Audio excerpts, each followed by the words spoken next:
Bersolawatlah kepada Nabi setiap saatnya.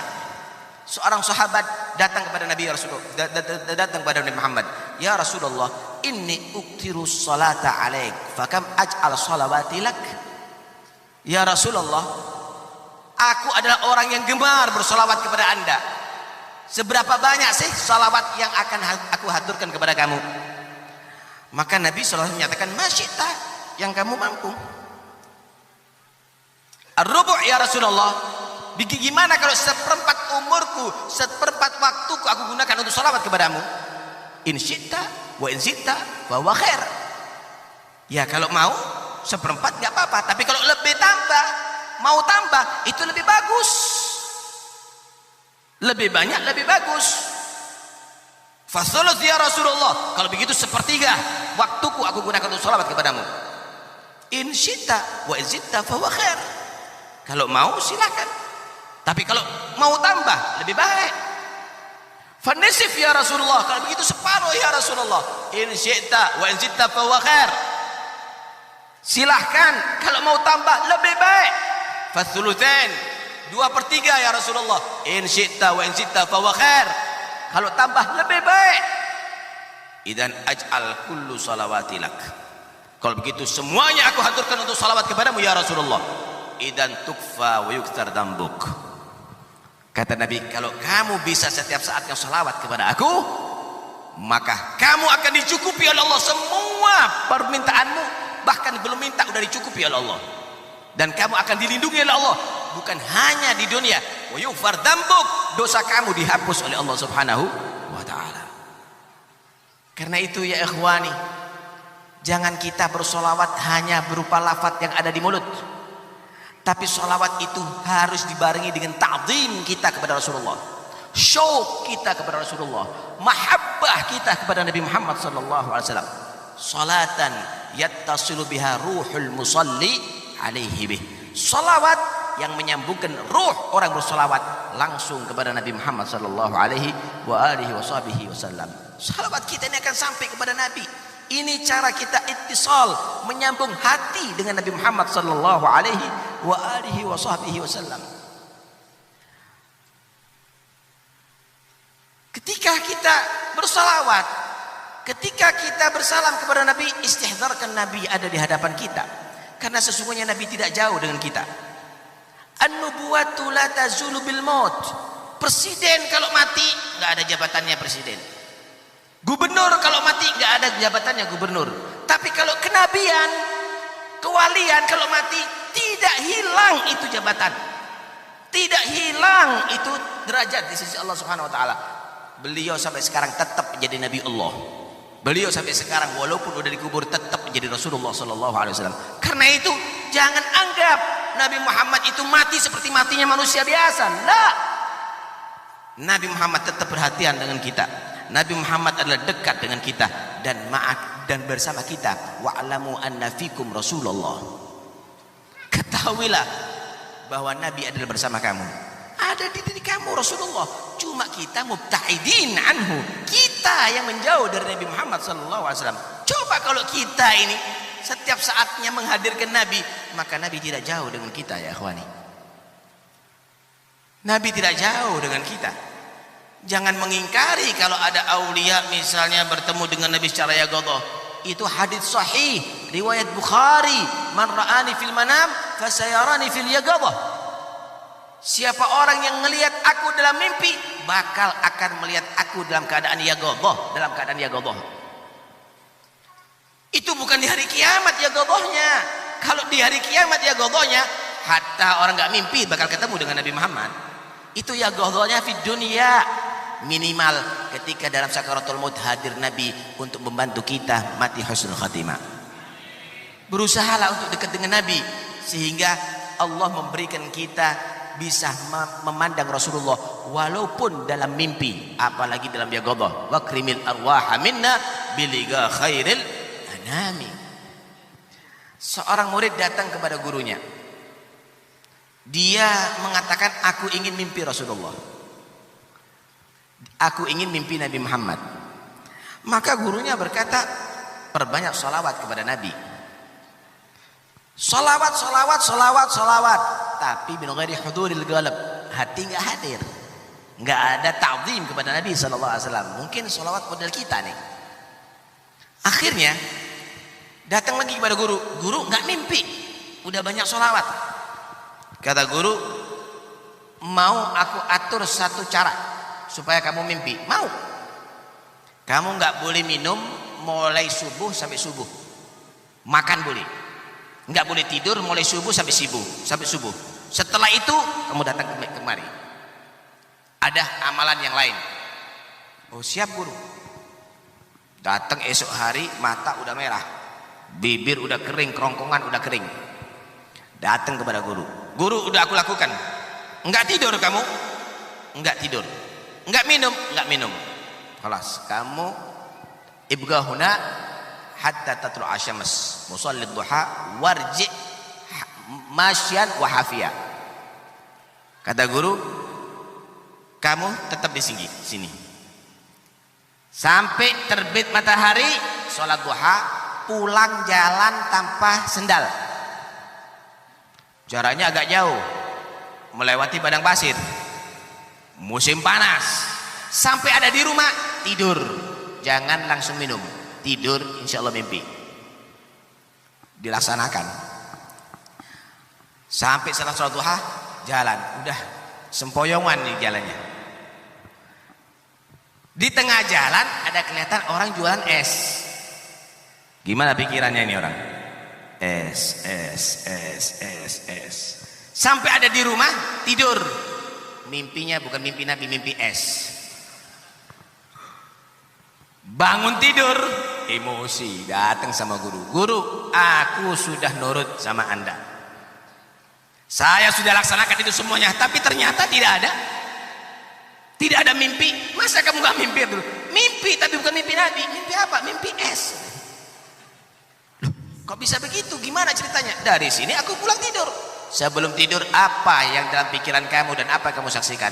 Aku memang melihat orang jualan es. Dan pikiranku adalah es. Karena aku haus. Begini, ini pelajaran bagi kamu. Tentunya pelajaran bagi kita. Kalau kamu itu berharap ketemu Nabi Muhammad seperti berharapnya orang yang haus dengan es, maka kamu akan bisa bertemu dengan Nabi Muhammad. Kalau kamu rindu untuk bisa bertemu dengan Nabi Muhammad seperti rindunya orang yang kehausan kepada air es, minum air es, maka kamu akan bisa menyaksikan Nabi Muhammad. Tapi karena kamu cuma main-main, kamu tidak serius, lebih serius mengurusi harta, lebih serius mengurusi jabatan dan kehormatan manusia, maka Allah tidak izinkan ketemu dengan habibahu, ketemu kekasihnya sekalipun dalam mimpi. Allahumma salli wa sallim wa barik alaih. Jangan pelit. Banyak orang zaman sekarang disebutin nama Nabi Muhammad, diem aja. Bahasa Sundanya cicing wae.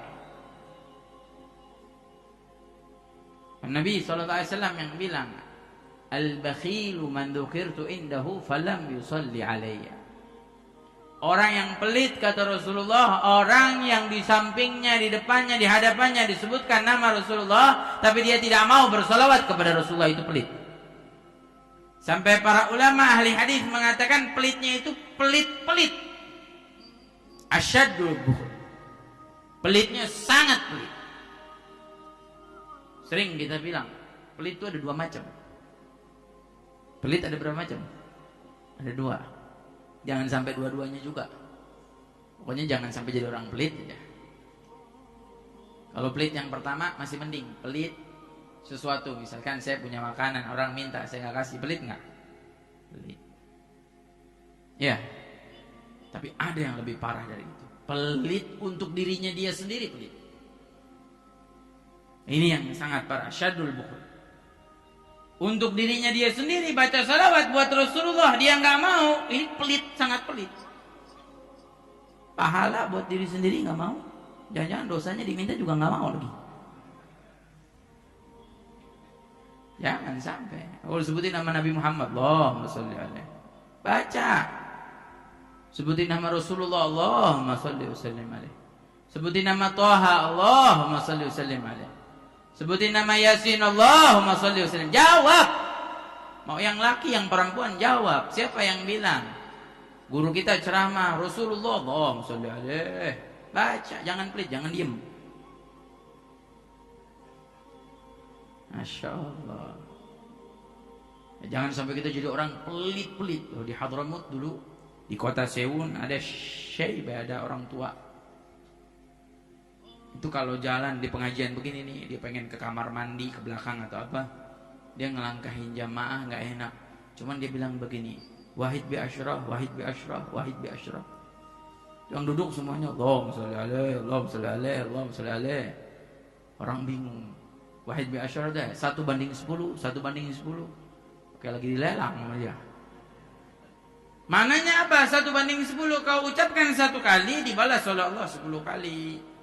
Salawat kepada Nabi Muhammad. Allahumma shalli alaihi. Beruntung orang yang bisa mengajak orang lain untuk bersalawat kepada Nabi Muhammad. Ini majelis kita ini luar biasa. Bisa mengajak orang lain untuk baca salawat kepada, itu paling indah udah. Kita menyebarkan agar orang lain melakukan kebaikan. Nah justru sebaliknya, kalau kita nggak ngucapin, kita jadi orang yang pelit. Tapi kalau kita ngajak orang lain baca salawat, itu paling untung. Dia cuma bilang 1:10, yang lain Allahumma sholli alaihi. Dari sebutin nama Rasulullah, Allahumma sholli alaihi. Yang nyebutin berapa orang tuh dapat pahala, yang ngajaknya dapat pahala orang tersebut. Nabi sallallahu alaihi wasallam yang bilang, barang siapa yang mengajak orang lain dalam kebaikan, man da'a ilal huda, barang siapa yang mengajak orang lain kepada hidayah Allah untuk beramal baik, maka dia mendapatkan pahala orang tersebut tanpa mengurangi pahalanya sedikit pun. Sebaliknya dikatakan oleh Rasulullah, barang siapa yang mengajak orang lain pada keburukan, maka dia mendapatkan dosa orang tersebut tanpa mengurangi dosanya sedikit pun. Coba kita kalau ngomong-ngomong, ngajakin orang teriak-teriak, ngajakin orang ngatain orang lain, ngajakin orang ngomong jorok, ngomong yang gak manfaat, dosanya dapat. Itu orang kita olok-olok, ya ente dikatain begitu aja, ayo katain lagi. Dosanya dah dapat, walaupun cuma aja salawat. Kan lagi ngambek, lagi marah, Oke, sallu ala Nabi, Allahumma salli alaihi. Bilang, coba salawat sama Nabi, biar dia baca salawat, biar redah marahnya. Jangan enggak, orang udah panas, dipanasin lagi sama dia. Masya Allah, mau orang kita paling demen begitu tuh.